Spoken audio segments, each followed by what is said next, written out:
Hello, good morn good morning to all. Actually good evening बोलना चाहिए क्योंकि मैं ये इवनिंग में ही पोस्ट करने वाली हूँ वीडियो। तो गुड इवनिंग टू ऑल। आज जो हम टॉपिक कवर करेंगे वो है सामाजिक अध्ययन की जो पाठ्य पुस्तक होती हैं उनकी विशेषताएं या गुण कौन से होते हैं, पाठ्य पुस्तकों के सुधार के लिए सुझाव कौन से हैं और पाठ्य पुस्तकों का क्या महत्व है। तो इसमें मैंने सबसे पहले आपको सामाजिक अध्ययन की पाठ्य पुस्तकों के गुण या विशेषताएं बतानी है। ठीक है, तो ये पॉइंट्स में है, तो इसमें 12 पॉइंट्स हैं। तो फर्स्ट पॉइंट है इसका कि जो पुस्तक होती है, जो बुक होती है, जो उसका आउटर कवर होता है ना, उसको उसमें जो हम चित्र वगैरह बनाते हैं या कुछ फिगर बनाते हैं, जो भी होता है इमेजेस वगैरह ना, वो बच्चों के अकॉर्डिंग होना चाहिए ताकि वो उनको देख के अट्रैक्ट हों। ठीक है, सेकंड पॉइंट है जो बुक होती है उसका वो बहुत अच्छा उसका मतलब बाइंडिंग होनी चाहिए। थर्ड है बुक का जो कागज़ होता है वो साफ़ होना चाहिए, प्लेन होना चाहिए और अच्छी क्वालिटी का होना चाहिए। फोर्थ पॉइंट है पुस्तक में जो हम प्रिंटिंग कराते हैं तो वो बालकों की आयु के अनुसार हो, जिसे पढ़ते समय उनकी आंखों पर जोड़ना पड़े। जैसे आपने देखा होगा कि जो छोटे बच्चे होते हैं उनकी जो बुक्स में लिखा होता है थोड़ा बड़ा बड़ा सा भी लिखा होता है कई बार ना, और उसमें ये भी है साथ में कि जो हम प्रिंटिंग कराते हैं वो सुंदर और आकर्षक होनी चाहिए।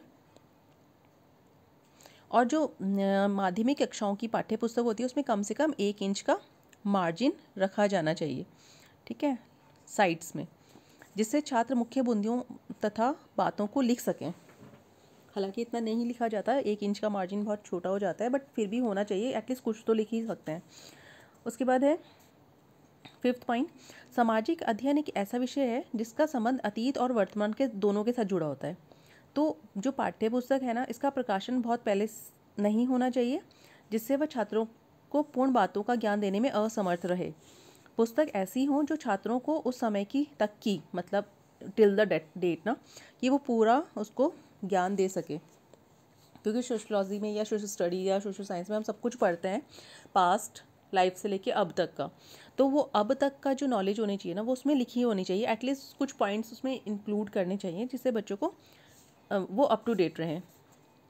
6 पॉइंट है पुस्तक का लेखक विषय का पूर्ण ज्ञाता हो, इसके अतिरिक्त वह व्यावसायिक प्रशिक्षण भी प्राप्त हो जिससे वह पाठ्य पुस्तकों को छात्रों की आयु, योजना, रुचि, रुझान आदि बातों के अनुसार प्रस्तुत कर सके। फिर 7 पॉइंट है पाठ्य पुस्तक की भूमिका ऐसी होनी चाहिए कि पाठकगण मीन्स स्टूडेंट्स उस पुस्तक के मुख्य गुणों और उसकी केंद्रीय समस्याओं को उसमें प्राप्त कर सके। उनकी विशेष सूची पुस्तक की संक्षिप्त योजना के रूप में होनी चाहिए। 8 पॉइंट है पाठ्य पुस्तक में पाठ्य वस्तु का व्यवस्थापन इस प्रकार किया जाए, मीन्स उसको इस तरह से सिस्टमेटिक ऑर्डर में प्लेस किया जाए यूनिट्स में, और मतलब इस टाइप से हो जैसे फर्स्ट सपोज यूनिट 1 है, उसके फर्स्ट चैप्टर है वो रिलेटेड हो सेकंड चैप्टर से, सेकंड चैप्टर हो थर्ड चैप्टर से, तो इस तरह से सिस्टमेटिक वे में होना चाहिए। 9 पॉइंट है पाठ्य पुस्तक की भाषा तथा शैली छात्रों की आयु तथा मानसिक योग्यता के अनुसार होनी चाहिए।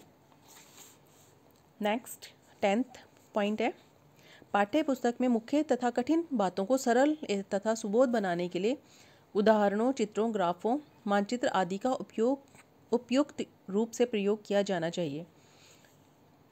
चित्र, ग्राफ, रेखाकृति आदि का प्रयोग बालकों की योग्यता के अनुसार होना चाहिए। इनका आकार, स्पष्टता तथा शुद्धता भी छात्रों की आयु तथा योग्यता के अनुसार होनी चाहिए। उसके बाद है 11th पॉइंट पाठ्य पुस्तक सामाजिक अध्ययन के शिक्षण के लक्ष्यों तथा उद्देश्यों को ध्यान में रखकर लिखी जानी चाहिए। बहुत इंपॉर्टेंट पॉइंट है कि जो हमारे सामाजिक अध्ययन के उद्देश्य हैं, शिक्षण के उद्देश्य हैं ना, उसको ध्यान में रखते हुए उसके कौन कौन से ऑब्जेक्टिव्स हैं, एम्स हैं, उनको ध्यान में रख के ही हमें उस बुक को, जो सोशलॉजी की बुक होंगी, सोशल स्टडीज़, सोशल साइंस की बुक होंगी, उसको ध्यान में रख के लिखना होता है। 12th एंड लास्ट पॉइंट है पाठ्य पुस्तक का मूल्य यथोचित कम होना चाहिए। मीन्स इन्होंने लिखा है कि जो पाठ्य पुस्तक है उसका मूल्य कम होना चाहिए या उसका एटलीस्ट रीजनेबल रेट होना चाहिए। फिर नेक्स्ट है कि पाठ्य पुस्तकों के सुधार के लिए क्या सुझाव हैं। अब पाठ्य पुस्तक लिख दी है और मतलब और लिखी जानी है, अब नेक्स्ट तो उसमें कौन कौन से सुधार होने चाहिए। ठीक है, इसमें भी कुछ पॉइंट्स हैं।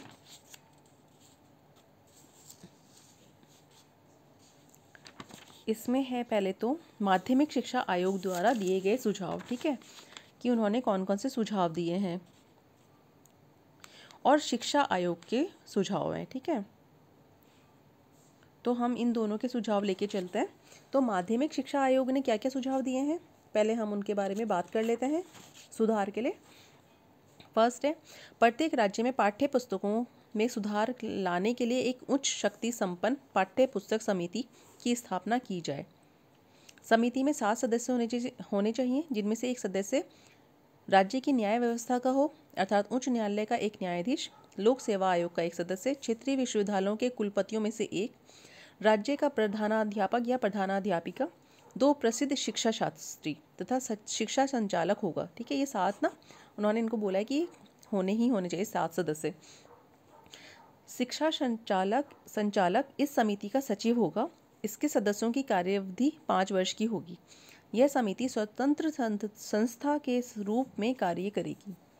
तो ये इन्होंने फर्स्ट सुझाव दिया।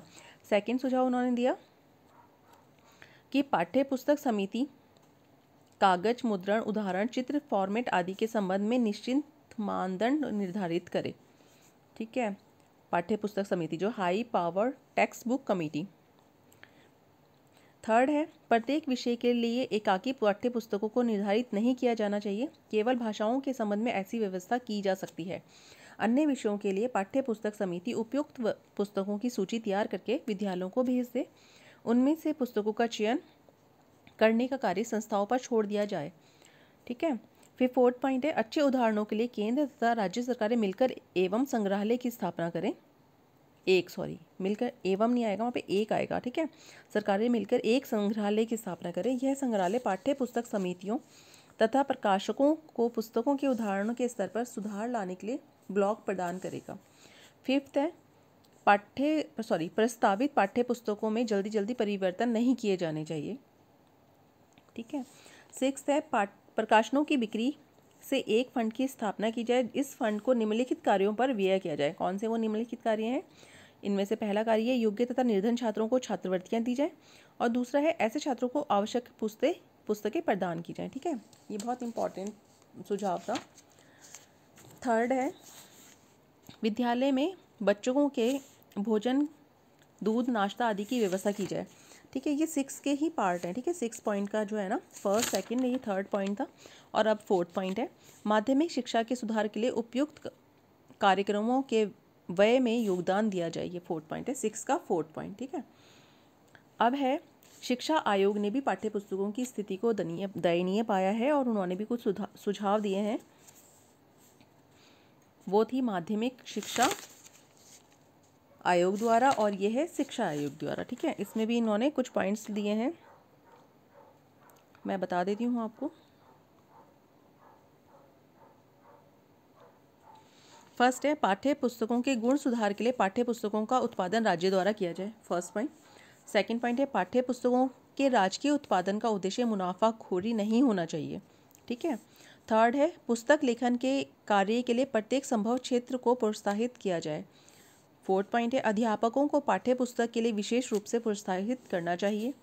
फिफ्थ पॉइंट है, प्रत्येक विषय के प्रत्येक कक्षा के लिए कम से कम 3 या 4 पुस्तकें निर्धारित की जाएं, ठीक है। 6 पॉइंट है, पाठ्य पुस्तकों एवं शिक्षण सामग्री के उत्पादन के लिए राज्य के शिक्षा विभाग के निकट संपर्क में काम करने वाली पृथक संस्था की स्थापना की जाए। 7 पॉइंट है, पुस्तकों को लिखने के लिए सरकार उदारता के साथ पारिश्रमिक प्रदान करे, जो पुस्तकें लिखना चाहते हैं, ठीक है, जिससे कि योग्य एवं श्रेष्ठ लेखक आकर्षित हों।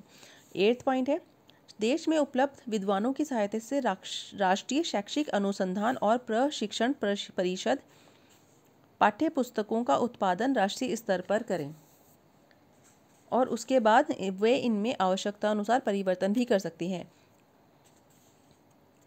9 पॉइंट है, पाठ्य पुस्तक उत्पादन के कार्यक्रम में निम्नलिखित पक्षों पर ध्यान दिया जाए। अब जब इनका उत्पादन हो रहा है तो कौन कौन से पक्ष पे ध्यान देना चाहिए? फर्स्ट है, शैक्षिक पहलू। इसमें पाठ्य पुस्तकों की तैयार परीक्षण एवं मूल्यांकन शामिल होता है। तैयार संबंधी पहलू, इसके अंतर्गत मुद्रण एवं प्रकाशन की सभी बातें आती हैं। थर्ड है वितरण संबंधी पहलू, इसमें संग्रहण एवं बिक्री आदि शामिल है। तो ये 3 9 पॉइंट के पार्ट्स हैं। ठीक है, अब हम जिस बारे में बात करने वाले हैं वो है,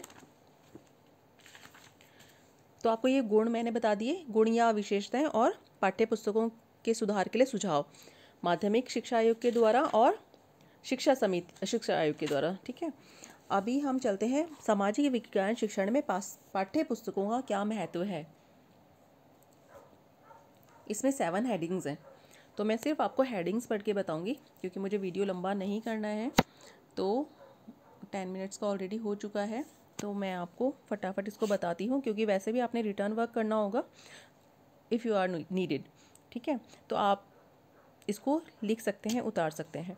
तो इम्पॉर्टेंस मैं बता देती हूँ, importance of text book of social studies या सोशल साइंस। तो फर्स्ट हेडिंग है, शिक्षा में पाठ्य पुस्तकों का विशेष महत्व है। सामाजिक विज्ञान की पुस्तकें साध्य और साधन दोनों रूपों में प्रयोग की जाती हैं, साध्य भी और साधन भी। ठीक है, सेकंड पॉइंट है, सामाजिक विज्ञान शिक्षण में पुस्तकों की उपयोगिता कक्षा के अंदर और कक्षा के बाहर सभी स्थानों पर होती है। ठीक है, मतलब कि वो सामाजिक जो मतलब बुक्स हैं तो वो हमें क्लास के अंदर भी चाहिए और क्लास के ऑब्वियसली क्लास के बाहर भी चाहिए। ठीक है, थर्ड हेडिंग है, पुस्तकों द्वारा अध्यापक और विद्यार्थी दोनों को लाभ होता है। देखो, टीचर को लाभ इसलिए होता है क्योंकि उसको उसमें से बच्चों को देख के उनके अकॉर्डिंग, उनके मेंटल लेवल के अकॉर्डिंग पढ़ाना होता है क्योंकि वो उनके लिए ही बनी है, उन्हीं की क्लास के लिए। और बच्चों को इसलिए लाभ होता है कि बच्चे उसको पढ़ के सीखते हैं, वो आगे ग्रो अप हो रहे हैं। ठीक है ना। फोर्थ हेडिंग है, पाठ्य पुस्तकें शिक्षण को पूरक करती हैं। हमारी जो टीचिंग होती है उसको ये पूरा करती हैं पाठ्य पुस्तकें। ये बहुत इम्पॉर्टेंट टूल है हमारा। फिफ्थ हेडिंग है, पाठ्य पुस्तकें कक्षा शिक्षण का एक प्रमुख साधन होती हैं। एज यू ऑल नो कि ऐसा होता है। सिक्स्थ हेडिंग है, वैयक्तिक शिक्षण डाल्टन आदि प्रणालियों ब्रैकेट में है में पाठ्य पुस्तकों की विशेष आवश्यकता होती है। ठीक है। सेवंथ हेडिंग है, सामाजिक विज्ञान में या सामाजिक अध्ययन में पुस्तकें ज्ञान के विकास में सहायक होती हैं। ठीक है, तो ये वीडियो मैं यहाँ पे फिनिश कर रही हूँ और इसके बाद जो हम नेक्स्ट वीडियो में बनाने वाली हूँ वो उसका टॉपिक होगा, एक अच्छे सामाजिक अध्ययन शिक्षक के गुण जिम्मेदारी बताइए। ठीक है, तो आपको अगर इंटरेस्ट हो तो आप देख सकते हैं उसको भी। Thank you so much.